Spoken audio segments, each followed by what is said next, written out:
Welcome back mga kaldab. Ito na naman po ang inyong lingkod, si Mr. Destiny. At napakaganda nga po ng update natin. Napakaganda nga po ng pag-uusapan natin dahil pagkatapos nga po daw nito, meron nga pong dinner date na naganap. Hindi po ba nakakataba ng puso? Hindi po ba umaayon na naman po sa atin ang panahon? Hindi ba kumakampi na naman po sa atin ang sitwasyon? To, ayan ang pinapaliwanag ko mga kaldab. Pag si Alden Richards talaga, pumupokus siya. Di po ba dahil pagkatapos nga po nito, meron nga pong ganitong naganap. Kaya nga sabi ko sa inyo sa mga mamis na gusto po ng update, mga kaganapan kina Alden at kay Maine, pupunta lang po kayo dito sa channel ni Mr. Destiny. Lahat naman po yan mga kaldab, maliliwanagan ninyo, maiintindihan ninyo at mauunawaan po ninyo. Yun naman po yung laging goal ni Mr. Destiny. Yun naman po yung lagi kong sinasabi po sa inyo. Bagamat maraming kwento, maraming ganito, maraming ganyan, abay okay lang po yan. Hayaan nyo lang naman po at pupunta lang kayo kay Mr. Destiny. Aantabayanan nyo lang naman po yung update natin. Tututukan nyo lang naman po yung lagi nating sinasabi. Abay, win na tayo. Di po ba? Napanalo na po tayo. Tapos sasabihin nila hindi tayo updated. Sasabihin nila fake news tayo. Paano tayo magiging fake news? Kung nakikita naman po ng dalawang mata ninyo ang mga nagaganap at nangyayari. Sabi ko nga mas mabuti pa po tayo. Marami tayong update. Marami tayong ganap. Marami tayong mga sinasabi at pinapaliwanag na talagang pumapabor at umaayon nga naman po sa fandom ng Aldab. The real talk to mga kaldab. Kaya sa mga bumabatikos po, sa madalas pong kumbaga nagsasabing ganito, nagsasabing ganyan, okay lang po yun. Alam ko naman po mga kaldab na hindi naman po talaga titigil itong mga taong to para pabagsakin tayo. Hindi naman po sila madaling basagin dahil sabi ko nga po sa inyo mga kaldab, sila po yung tipo na mahirap talagang tibagin. Dahil napakarami pong basher at kaliwat kanan naman po ang pagbabantay sa atin. Sabi ko nga po sa inyo, ako hinahanapan po ako talaga ng butas. Yung tipong kumbaga gagawin at gagawin po nila, mapabagsak ka lang. Yung hahanapin yung pagkakamali mo na kahit nahihirapan sila, talagang pagtsatsagaan nilang hanapin yun.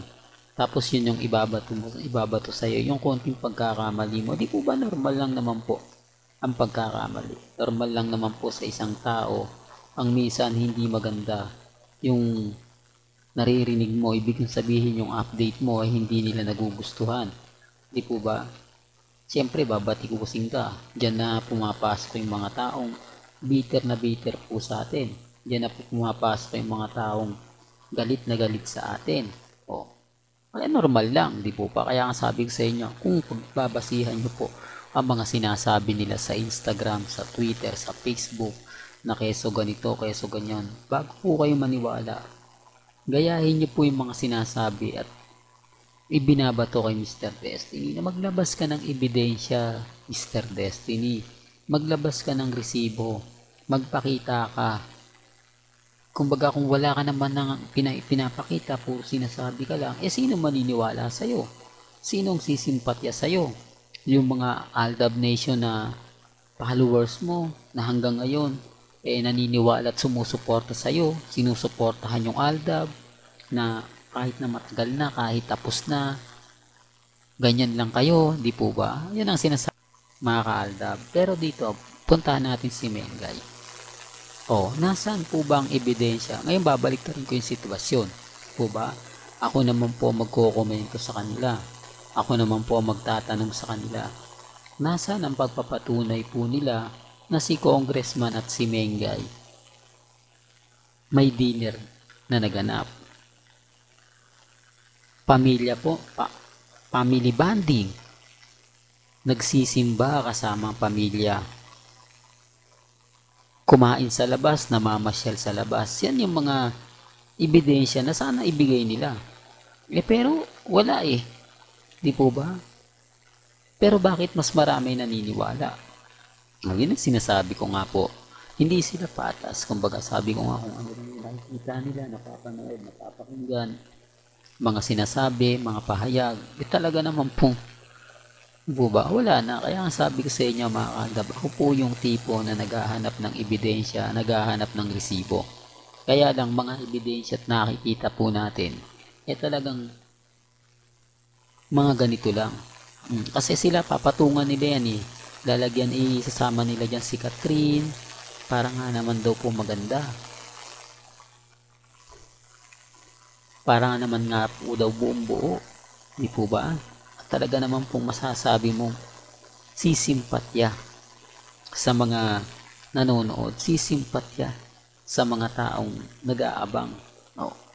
Ngayon, sasabihin nila ako daw po yung kumbaga hindi totoo. Wala naman po kaming pinagkaiba kung yun sasabihin nila Wala naman po kaming pinagkaiba kung yun lang po yung paparatang nila na lahat ng mga sinasabi ko hindi totoo. Wala sila rin naman po, wala din po ba pinapakita. Hindi po sila nagbibigay ng mga resibo. Wala rin silang pinapakitang pabor. Tapos tayo mga kaaldab, kung banata nila sa social media, ganun-ganun na lang. Tayo, kung sirain nila, ganun-ganun. Pero sila, hindi mo sila pwedeng sirain kasi magre-react sila, magko-komento sila, at kung anong masasakit at maanghang ang ibabato sa'yo. Doon pa lang po mga kaaldab, bias na sila, di po ba? Masasabi mo na hindi talaga pumapabor sa kanila yung sitwasyon. Kasi kahit ano po kasing gawin po nila mga kaaldab, wala pong kukuha at sisimpatya sa kanila. Walang makapagsasabi o walang makakapagkomento na sila po yung tama at tayo po yung mali. Pero sinasabi ko lang po mga kaaldab, base lang po sa mga nakikita po ninyo. Base lang po sa mga napapanood po ninyo. Di po ba? Si Alden Richards, pinapakita niya yung bisiklete. Ano nga po ba yung goal niya nga po ngayon? Yung biking. Siyempre, pagkatapos nga po niyan, ano na magaganap? Ano na mangyayari? Isa rin po ito mga kaaldab sa pinapaliwanag ko na pagkatapos nga po nito, di po ba pwede naman pong pumunta si Alden Richards sa All Out Sunday. Doon, talaga magpe-perform siya ng malupit.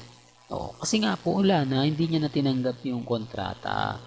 Hindi na po siya talent scout ng Sparkle Artist Center. Di po ba? Isa na lang po siyang freelancer na on call, pwede po siyang tumanggi kung ayaw niya. Pag sinabi niyang hindi ako pwede, wala na po silang choice. Hindi na katulad ng dati na kapag sinabing Alden, pumunta ka rito. Sa linggo, kailangan linggo-linggo nasa All Out Sunday ka. Di po ba? Hindi ka makakatanggi kasi pumirma ka ng kontrata pinirmahan mo yung kontrata, kasama na sa kontrata yon.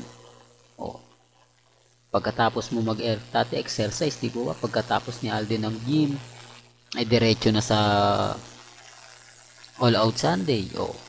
Ano nga po ba pagkakaiba ng gym at nagbabike? Parehas din naman po yan na pwede mong i-schedule. Hindi ka naman siguro 5 oras na magbabike. Pinakamatagal na yan, 2 hours. Hindi po ba? Hindi naman pwede alas 11 yan dahil napakainit. Madaling araw yan o kaya umaga na. Anong oras naman pong All Out Sunday? Alas 12. Pero hindi ako namimilit. Sinasabi ko lang po yung point natin. Pinapakita ko lang, pinararamdam ko lang po sa kanila kung sino nga po ba yung mali. Hanggang dito na lang po ang ating latest updates. Kaya kung gusto nyo pa po ng pinaka-latest at sariwang update, lagi lang po kayong tututok dito po sa channel ni Mr. Destiny para updated po kayo sa mga bago at sa mga latest na i-upload po natin maya-maya lang. Kaya kung bago ka lang sa channel na to, huwag mo kalimutan pong mag-subscribe. Hanggang sa muli, salamat po sa panonood at pakikinig.